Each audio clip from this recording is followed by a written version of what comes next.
मेरा नाम है हरिया, मैं काम करता हूँ बहुत बढ़िया, खाता हूँ खाना और रोज गाता हूँ गाना। अरे यार, आज तो बहुत देर हो गई। इस खतरनाक जंगल को देखकर तो मेरे हाथ पैर ठंडे हो गए हैं। अगर मैं वक्त पर गांव नहीं पहुंचा तो मालिक बहुत नाराज हो जाएंगे। तभी हरिया को एक आवाज सुनाई देती है। सुनिए हरि जी। अरे, ये आवाज किसने दी? तभी हरिया को सामने कुछ दूर एक औरत खड़ी दिखाई देती है। अरे भाई, ये औरत अकेली इतनी रात को इस जंगल में क्या कर रही है? चलकर पूछना पड़ेगा। फिर हरिया अपनी बैलगाड़ी उस औरत के सामने लाकर रोक देता है और उससे पूछता है। अरे सुनिए, आप इतनी रात को इस खतरनाक जंगल में अकेली क्या कर रही हैं? तभी वो औरत मीठी आवाज में कहती है। अरे हरु जी, आप आ गए। मैं कब से आपका इंतजार कर रही थी। वैसे तो यहाँ से काफी लोग गुजर चुके हैं, लेकिन मैं खास आपका इंतजार कर रही थी। अच्छा, तुम सच कह रही हो? मुझे तो यकीन नहीं हो रहा है। वो क्या है ना, आज तक किसी ने मुझसे इतने प्यार से बात नहीं की। हाँ हाँ हरु जी, मैं सच कह रही हूँ।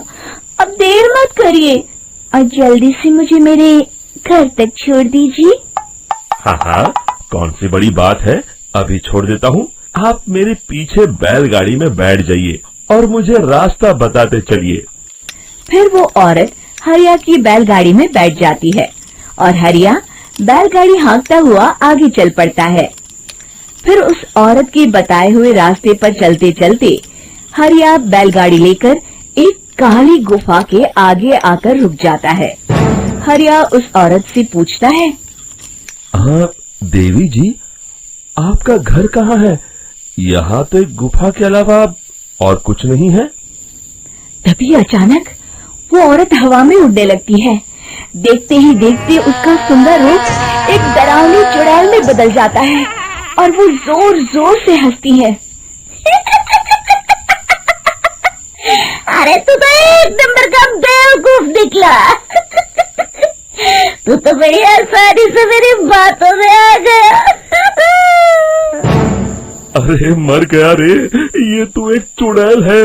हे भगवान बचा ले, ये तो बड़ी डरावनी दिखाई दे रही है। और फिर अगले ही पल हरिया की बैलगाड़ी में रखा सारा सामान हवा में उड़ता हुआ उस काली गुफा के अंदर चला जाता है और वो चुड़ैल भी उस गुफा के अंदर जाकर कहीं गायब हो जाती है। हरिया ये नजारा देख बुरी तरह घबरा और परेशान हो जाता है। अरे, ये चुड़ैल तो मेरा सारा सामान लेकर गुफा में गायब हो गई।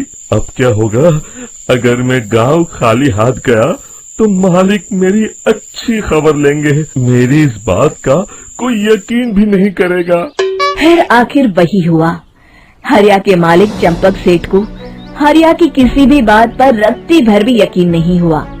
चंपक सेठ को लगा हरिया झूठ बोल रहा है और उसने ही लालच में आकर सारा सामान हड़प कर लिया है। फिर हरिया को बेईमान समझकर चंपक सेठ उसे काम से निकाल देता है। अगले दिन अपनी दुकान में परेशान बैठा चंपक सेठ गुस्से में बड़बड़ाता है। अरे, दुकान में तो सामान बिल्कुल भी नहीं है।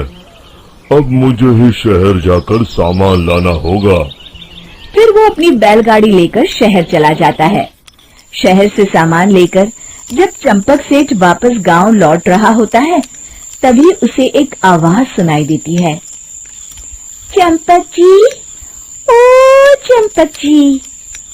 अरे, ये तो कोई मेरा नाम लेकर मुझे पुकार रहा है। फिर उस रास्ते में वही औरत खड़ी दिखाई देती है। फिर क्या था, हरिया की तरह चंपक सेठ भी उस औरत के पास अपनी बैलगाड़ी लेकर जाता है और वो भी उसकी चिकनी चुपड़ी बातों के मुंह जाल में फंस जाता है। फिर चुड़ैल उसे भी अपनी गुफा तक ले जाती है और उसका सारा सामान लेकर गुफा में गायब हो जाती है। बेचारा चंपक सेठ लाचार होकर खाली हाथ गांव लौट आता है। फिर ये उस जंगल में रोज की बात हो जाती है। जो कोई भी शहर से कुछ लेकर गांव की तरफ लौटता, वो चुड़ैल उसे बेवकूफ बनाकर उसका सारा सामान लेकर गुफा में गायब हो जाती।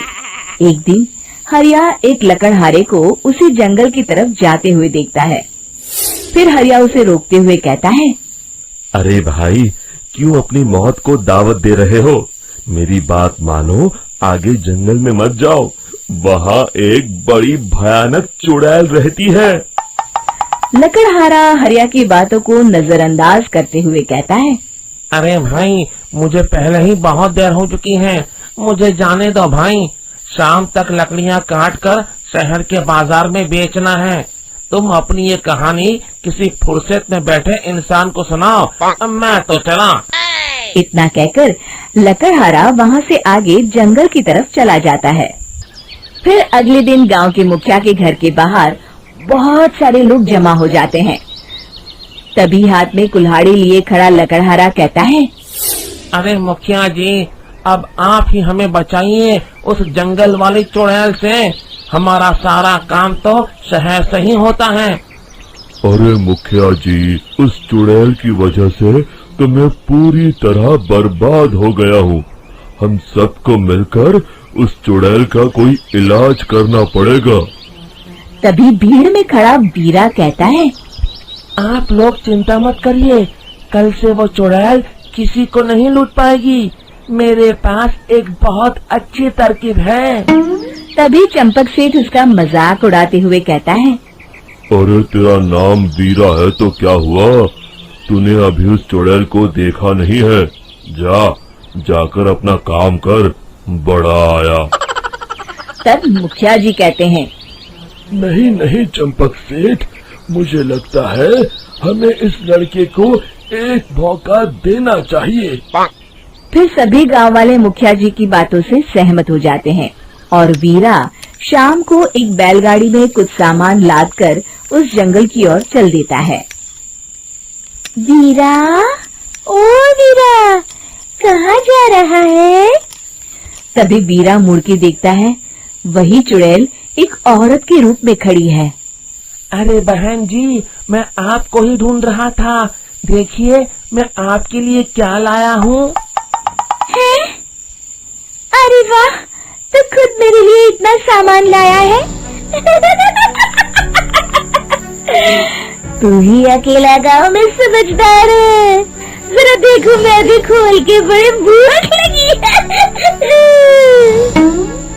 जैसे ही चुड़ैल उस सामान पर से कपड़ा हटाती है, एक भगवान शिव की तेज रोशनी उसके अंदर मूर्ति से निकलती है और चुड़ैल अपने असली रूप में आकर जलने लगती है। अरे मैं जल रही हूँ, बचाओ! बचाओ!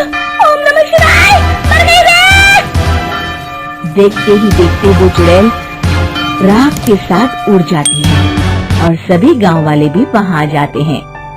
शिक्षा बुराई पे सदा अच्छाई की ही जीत होती है।